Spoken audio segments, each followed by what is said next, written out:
Hey guys, it's Grant here with Century 21 Community Realty. And in today's video, we're going to be talking about why homes in the Northeast Georgia area are sitting longer than some people might expect. This is actually happening to good properties, and it's really not for the reasons that you would expect. So as a realtor in the Northeast Georgia area, I actually keep an eye on the market daily. And what I'm noticing is that average days on market is up. The time it takes for a home to ultimately go under contract and then end up closing, that number's up. When we're even comparing it to a year ago, especially to 2 years ago. But that number's up, but also the listing inventory is up. So you got just a lot of inventory, and what that's creating is a more of an even playing field between buyers and sellers. What we had between 2020 and mid 2022, before rates almost doubled overnight, was a frenzy. There just simply wasn't enough homes to be had, especially in this area, but that really goes for all of America, as I'm sure you guys are aware. But yeah, what I'm seeing is home sellers, some are still caught up in that mindset, thinking that it is that market where buyers are just waiting and just going to be bidding up on their house. But in reality, there's actually far fewer buyers in the market than there are homes available. So there's way more sellers right now. So really that means sellers, you guys need to have a really good strategy when you go to market. Because ultimately buyers right now, they have a lot of homes to choose from. They're being a little bit more picky than they have now than any time in the past 5 years, and they kind of have a right to be, because like I said, they're aware, and their agents are aware that they have a lot of homes to choose from. So that creates a little bit of they're going to take their time and make sure that they're making the right decision before moving forward. That's for a lot of different reasons, but the main one being the fact that there's just so many homes for them to choose from. So I keep hearing people, waiting for the market to crash, or some people even think the market has already begun to crash, but really it's a market shift, guys. It's just a different market than it was 2.5 years ago. And that's just something to be aware of, especially if you're looking to sell in 2026. You really just want to make sure that, if you're going to be selling this year, that you go to market with the right price, and you have the right strategy in place to execute the sale.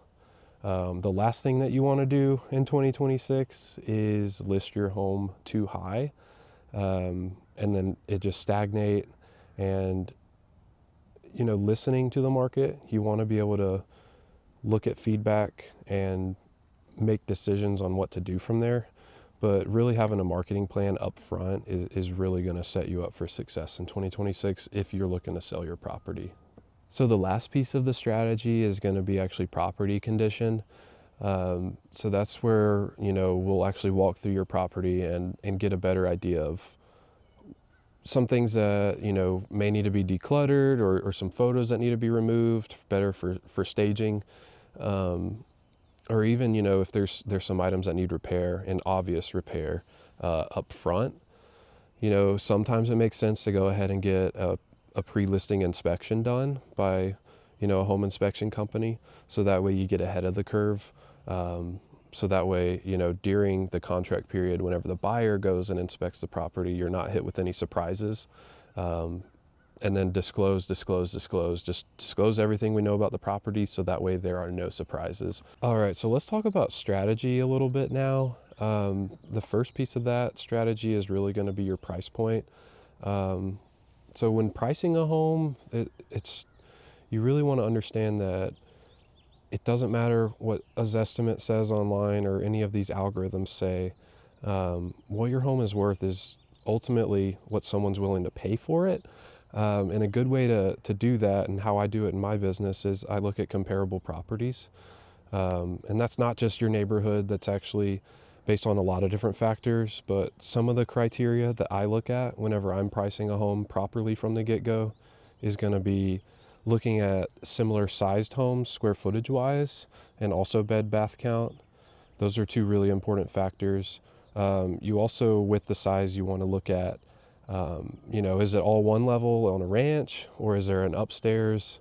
Because square footage actually is priced differently, whether it's, on a main level compared to upstairs, and even on a basement. Um, and then ideally you want to be looking in as close proximity to the subject property as possible. But in some of the areas, especially with how low volume we've had recently, of actual number of transactions, it's really hard to get exact comps. So it does take some bracketing, where, you might be looking at maybe homes a little bit bigger, maybe some homes that are a little bit smaller, and doing some averages in that way. Um, and then also, timing. So you want to be looking ideally within the past 6 months, because that's what most appraisers are going to be trying to do. In fact, it would be great if you could look at sales that have happened in the past 3 months, because of, some of the recent changes we've had. But really, in certain cases, in certain properties, the more unique ones, you might even have to look a little bit further back than 6 months, maybe even out to a year, which, you start running the risk of how accurate is this data. But really, you work with what you have. I'm by no means an appraiser. Like I said, I'm a real estate professional, a realtor in this area. And so that's how I price a home. And the most important part, guys, is you really want to look at, okay, what's the absolute max that we could get? And that's what I call your retail price. And then what's the absolute minimum that I would sell this thing for? That would be your wholesale price. And then you typically have a range to choose from within that. And in between those two areas is actually what's called the fair market value. And that's what someone is willing to pay for. Obviously, the closer you go to that fair market value, it's going to be, a little bit, on average, it's going to take a little bit longer, and there's no guarantee that it does sell at that price. But obviously, the closer to wholesale you go, the more likely it is to sell quickly. So a lot of that depends on your time frame. How quickly do you have to sell? If you're really flexible and you're not having to make a move immediately, then that's just some things to consider with the timing piece. So marketing is another crucial part of the strategy up front with the marketing plan. So that's just going to be, what happens when, as far as, when's the go-to-market date? Is it just going to be professional photos, or is there also going to be, drone shots showing aerial footage? Is there going to be video? Floor plans to help someone, no matter where they're looking, to get a better idea of the layout. 3D tours, those have become popular and helped people practically walk through your property without even having to be there in person. Now today, you're actually seeing more people move forward and buy homes sight unseen. Buyers out there, I always recommend you try to walk through if possible, but there is more of that going on. So you want to be aware that, if you're not showing online, it's going to be really hard to get someone in the door for a showing, which makes it really hard to get offers. So it's really crucial now more than ever to really have your property looking right online, and also put in the right locations. So one thing that I do with my clients, and every client, is I actually pay to advertise my listings. And that actually makes it where the listing itself isn't just sitting on MLS and all the sites that syndicate that listing. It's actually going to be pushed out onto, tens of thousands of potential areas that ad can end up on. So think like Facebook, Instagram, ESPN.com, pretty much all of the Google network. And that's just going to target, people that are looking to buy in this area. It's also going to retarget some of the people that have seen the listing online already, to kind of keep them reminded of it. And then, being promoted on apps like homes.com or land.com, those two things are crucial to get your listing to the top of those results whenever someone's looking in that market you're in. And then also, postcards, sending, postcards about the listing, letting the neighborhood know that, hey, your listing is on the market. And then it's going to sound crazy and old school, but, posting that listing on Facebook, Instagram, YouTube, and then sharing, like even into Facebook groups, Those are just some of the things that I do with my listings. Um, and that really helps the exposure and that marketing piece. And that marketing plan is going to be tailored to the property. It's not a one size fits all. I think every property and seller actually needs a different plan. And that's something that I work with my sellers on to really get right from the get-go. The main three things to recap are the pricing, the marketing, and then also the property condition and those unique features of the property. So if you guys are looking to sell in 2026 and you're curious what your home might be worth, I would actually be more than happy to give you guys a free home value report. You can actually click the link in my description of this video. And what that's going to do is you just fill out a quick form, give me a few details of your property, and then I can really search the rest online. And I'll be able to, within 24 hours, give you guys a good idea of a range of that, fair market value range of what we think we could sell for.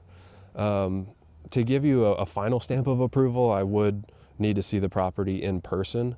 But if you're wanting an upfront, just a general range of what your property might sell for in today's market, be more than happy to do that. Like I said, you just got to click the link in the description. And this is actually way different than a Zestimate or any other algorithm that's spit out online. In most of those algorithms, they're just looking at proximity, what's sold in that general neighborhood, size, bed, bath count, but they're not going to take into account like those unique features, like things like a mountain view, or is it waterfront or not? Are you on Lake Chateau with a dock? It's really not going to be able to piece together all of those things, and also property condition. There's no way that an online algorithm can actually get a general idea of the condition of your house. And for example, if you've updated your house recently, it's definitely not going to take that into account either. So this is a more real world approach. Not quite an appraisal, because I'm not an appraiser, but it's just going to give you a better idea of what realistically you could walk away with at the end of the day. So if you guys want that, go ahead and do that. And if you like this video, go ahead and give it the thumbs up and subscribe to the channel. I'm going to be posting more videos like this regularly to help out, people in the area that might be looking to sell or buy real estate. Because that's what I do, and I love it. Love the Northeast Georgia area. And if you guys have any questions, leave it in the comments below, and have a great rest of your day. Thanks for watching.